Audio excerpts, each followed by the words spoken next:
خوفناک خونخوار درندہ بھیڑیے سے متعلق عام معلومات خور جانوروں میں بھیڑیا بہت خونخوار جانور ہے۔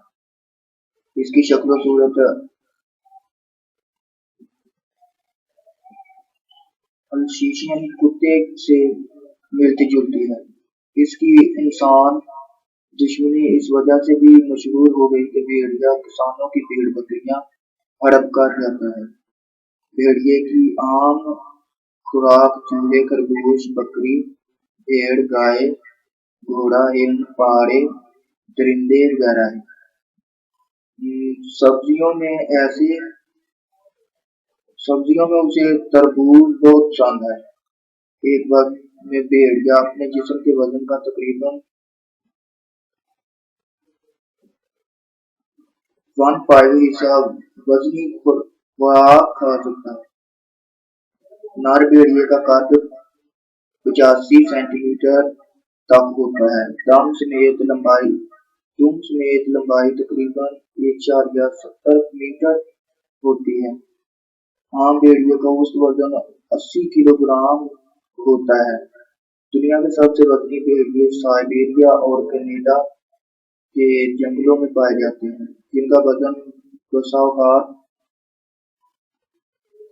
100 کلو گرام سے بھی تجاوز کر جاتا ہے۔ رنگوں میں سب سے زیادہ تنوع شمالی امریکہ کے بھیڑیوں میں ملتا ہے، جہاں بھیڑیوں کے ایک ہی گول میں سفید اور سیاہ کے تمام رنگوں کے امتزاج عام نظر آتے ہیں۔ بھیڑیوں کی افزائش نسل کا موسم فروری اور اپریل کے درمیان ہوتا ہے۔ مادہ بھیڑیا ایک وقت میں 3 سے 10 تک بچے دیتی ہے۔ بھیڑیے کی اوسط عمر 10 سال ہے، تاہم کتوں کی طرح یہ اوسط قید کی حالت میں بڑھ جاتی ہے۔ بھیڑیوں کی زندگی کے دلچسپ پہلو۔ ماہرین حیوانات نے بھیڑیوں کی زندگی پر بے شمار مشاہدے کیے ہیں۔ بھیڑیے کی آواز بڑی خوفناک ہوتی ہے۔ اس کے کان چھوٹے اور دم خاصی لمبی ہوتی ہے۔ اس کے روزمرہ کردار میں دانتوں اور دم کی مختلف حالتیں اس کی کیفیت اور طرز عمل کی ترجمانی کرتی ہیں۔ مثلاً ایک گول میں صرف لیڈر بھیڑیا ہی اپنی دم کمر سے اونچی رکھ کر اکڑ کر چل پھر سکتا ہے۔ بھیڑیے چند دلچسپ اور معنی خیز اشاروں کی مدد سے ایک دوسرے سے تھوڑی بہت بات چیت بھی کر لیتے ہیں۔ چنانچہ مختلف اور موزوں طریقوں سے کان، منہ اور دم ہلا کر اپنے وہ دل کی بات سمجھانے کی کوشش کرتے ہیں۔ بچے کی پیدائش، بیماری سے صحت یابی، گول سے کچھ عرصہ مسلسل غیر حاضری کے بعد کسی رکن بھیڑیے کی واپسی، شکار مار گرانے، موسم میں خوشگوار تبدیلی وغیرہ ایسے موقعوں پر بھیڑیے عجیب و غریب طریقوں سے گرانے اور شور مچانے سے اپنی خوشی کا اظہار کرتے ہیں۔ بسا اوقات جب مختلف طبقوں کے بھیڑیے آپس میں ملتے ہیں تو نچلے طبقے کے بھیڑیا اونچے طبقے کے بھیڑیے کے سامنے ادب اور عاجزی سے ایسے بیٹھ جاتا ہے جیسے تیسری دنیا کے دہاتیوں میں کمی اونچے طبقے کے یا کوئی غریب شودر اعلیٰ ذات اور بلند مرتبہ چودھری کے سامنے بے کسی کے عالم میں بیٹھتا ہے، بلکہ وہ احتراماً اونچے طبقے کے بھیڑیوں کی توجہ بھی چاہتا ہے۔ اسی طرح لڑائی جھگڑے کے دوران جب کوئی کمزور بھیڑیا مغلوب اور بے بس ہو جاتا ہے تو صلح صفائی کی خواہش کے اظہار کے لیے اپنی دم اپنے پچھلی ٹانگوں کے اندر دبا کر اپنے کان پیچھے کی طرف کر کے غالب بھیڑیے کے سامنے نہایت خضوع انکسار سے کھڑا ہو جاتا ہے۔ بھیڑیوں کی معاشرت پسندی اور تربیت۔ عام تاثر کے برعکس بھیڑیا گروہ پسند جانور ہے۔ اس کی معاشرتی زندگی پر متعدد بصیرت افروز مشاہدے اور تحقیقیں ہوتی ہیں۔ بھیڑیوں کی کئی قسمیں شکار پر بھی چھوٹے چھوٹے جتھے بنا کر نکلتی ہیں۔ کئی بھیڑیے تو انسان سے ملان اور انس کا ثبوت بھی دیتے ہیں۔ چنانچہ جنگلی زندگی کے سائنسی مشاہدوں کے دوران ہندوستان میں ایک آدھ بار بھیڑیوں کے ایسے گول بھی دریافت ہوئے ہیں جنہوں نے انسانی بچے اغوا کر کے پال رکھے تھے اور ان سے بڑی شفقت سے پیش آتے تھے۔ بندر، گھوڑے، کتے اور ہاتھی کی طرح بھیڑیے بھی خاص فہم و فراست موجود ہے، چنانچہ اسے پالتو کر کے سدھایا بھی جا سکتا ہے۔ اسکیمو اسے اپنی برف گاڑیوں میں جوت کر سواری اور بردباری کا کام دیتے ہیں۔ بھیڑیوں کی بے تحاشا نسل کشی دنیا کے کئی ملکوں میں عرصہ دراز سے بھیڑیوں کی نسل کشی کی مہمیں جاری ہیں۔ اس وجہ سے اس وقت خطہ زمین کے بہت کم حصوں میں بھیڑیے زندہ بچے ہیں۔ اس کے علاوہ دور ابتدا علاقوں میں زیادہ رقبے کاشتکاری اور سمت کاری کے زیر اثر آ جانے سے بھی بھیڑیوں کی آزادانہ بدوباش اور افزائش نسل پر سخت ناگوار اثرات مرتب کرتی ہے۔ جنگلی بھیڑیے الاسکا، کینیڈا، روس اور ایشیا میں عام پائے جاتے ہیں۔ اٹلی، اسپین اور مشرقی یورپ میں بھی جنگلی بھیڑیا تھوڑی بہت تعداد میں ملتا ہے۔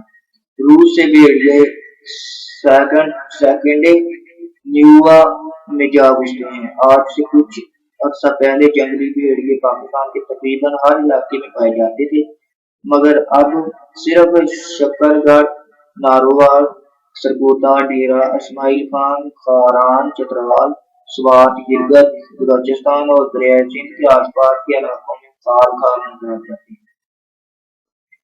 بے تحاشا نسل کشی کی وجہ سے اس وقت دنیا کے متعدد حصوں میں جنگلی بھیڑیوں کی نسل تقریباً ختم ہو چکی ہے۔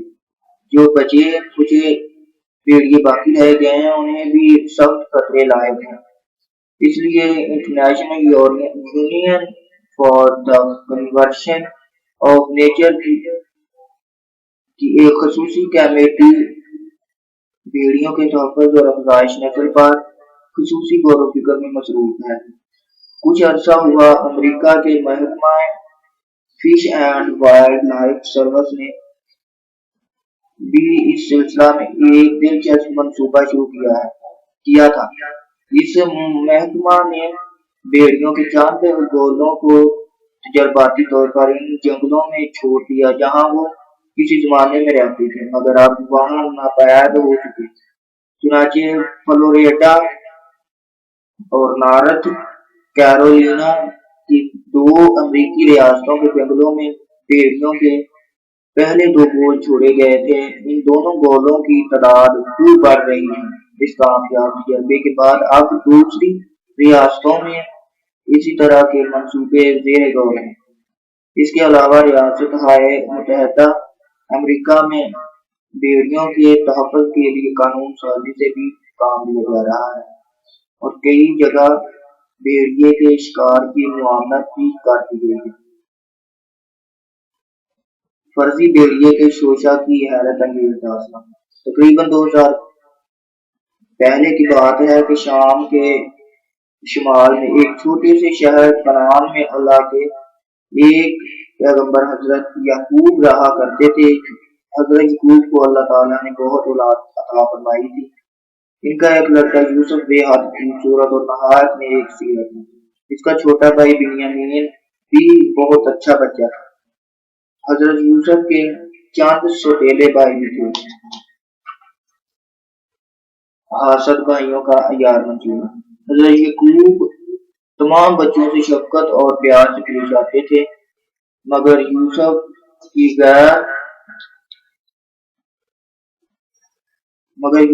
غیر معمولی وجاہت، اخلاق اور ذہانت کی وجہ سے انہیں اس سے کچھ زیادہ ہی انس تھا۔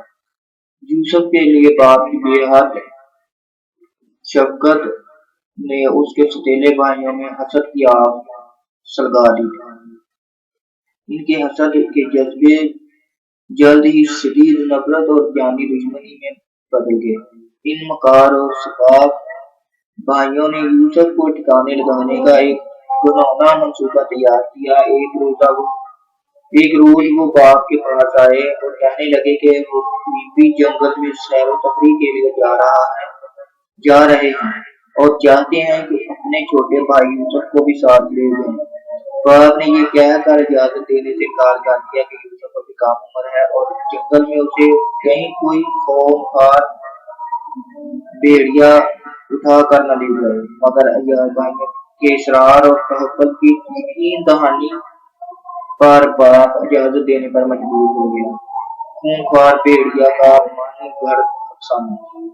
جنگل میں پہنچتے ہی عیار سوتیلے بھائیوں نے یوسف کے قتل کی سازش پر عمل شروع کر دیا۔ انہوں نے یوسف کی قمیض اتار لی اور اسے ایک ویران کنویں میں دھکیل دیا، پھر ایک جنگلی جانور مار کر یوسف کی قمیض اس کے خون سے تار کر دی۔ اس کے بعد وہ مکار بھائی ڈرامائی انداز میں روتے پیٹتے گھر پہنچے اور آتے ہی خون آلودہ قمیض باپ کے سامنے رکھ کر یوسف کی ہلاکت کا من گھڑت افسانہ سنانا شروع کر دیا۔ انہوں نے کہا کہ جنگل پہنچ کر ہم ادھر ادھر گھومنے پھرنے لگے، پھر ہم دوڑنے لگے۔ ہم نے یوسف کو سامان کی حفاظت کے لیے ایک جگہ بٹھا دیا تھا۔ تھوڑی دیر بعد جب ہم اس جگہ واپس آئے تو کیا دیکھتے ہیں کہ یوسف تو غائب ہے، مگر اس کی یہ خون آلودہ قمیض موقع پر پڑی ہے۔ ظاہر ہے اسے کسی خونخوار بھیڑیے نے کھا لیا ہوگا۔ مکار بیٹوں کے اس فرضی ڈرامہ سے حضرت یعقوب کو شدید صدمہ ہوا۔ انہیں اس جھوٹے قصے پر بالکل یقین نہ آتا تھا، مگر کیونکہ آپ بے حد صابر تھے اس لیے معاملہ اللہ پر چھوڑ کر چپ ہو رہے۔ اس غمناک واقعہ کے بعد آپ بہت پریشان اور افسردہ رہنے لگے۔ جوں جوں دن گزرتے گئے یوسف کی یاد انہیں پیارا ستانے لگی۔ یوسف مصری سردار کی عالیشان حویلی۔ ادھر یوسف کے مکار بھائیوں نے جس روز اسے کنویں میں دھکیلا تھا اسی روز وہاں مصر جاتا ہوا ایک تجارتی قافلہ گزرا تھا۔ ایک مسافر نے پانی کے لیے ڈول کنویں کے نیچے لٹکایا تو یوسف اس سے چپک گئے۔ جب ڈول باہر نکالا گیا تو پانی کی بجائے یوسف اس میں موجود تھے۔ قافلے والے اس عجیب و غریب منظر سے حیرتوں میں ڈوب گئے۔ وہ یوسف کے خدا داد حسن و جمال سے بے حد متاثر ہوئے۔ وہ اسے اپنے ہمراہ مصر لے آئے اور آتے ہی اسے شاہی خاندان کے ایک بہت بڑے سردار پوتیفار کے ہاتھ بطور غلام فروخت کر دیا۔ پوتیفار یوسف کی شخصیت اور کردار سے بہت متاثر ہوا۔ اس نے آپ کو اپنا منہ بولا بیٹا بنا کر اپنی شاندار حویلی میں رکھ لیا۔ اس نے رفتہ رفتہ حویلی کے تمام انتظامی امور آپ کے سپرد کر دیے۔ زلیخا نے یوسف کو جیل بھجوا دیا۔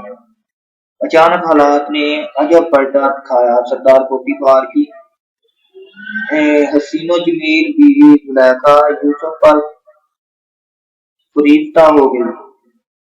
اس نے کئی بار یوسف کو پھسلانا ورگلانا چاہا مگر ہر بار پوری طرح ناکام ہوتی رہی۔ یک طرفہ عشق میں مسلسل ناکامی سے زلیخا کا دل ٹوٹ گیا۔ آخر تنگ آ کر اس چلاک عورت نے حضرت یوسف پر بہتان لگایا۔ قید خانے میں حضرت یوسف اپنے فرائض بڑی محنت اور لگن سے ادا کرتے رہے۔ تمام عملہ اور سب قیدی آپ کے بلند اخلاق کے بے حد مزاح تھے۔ آپ قیدیوں کی اصلاح اور رہنمائی میں بڑی دلچسپی لیتے اور فارغ اوقات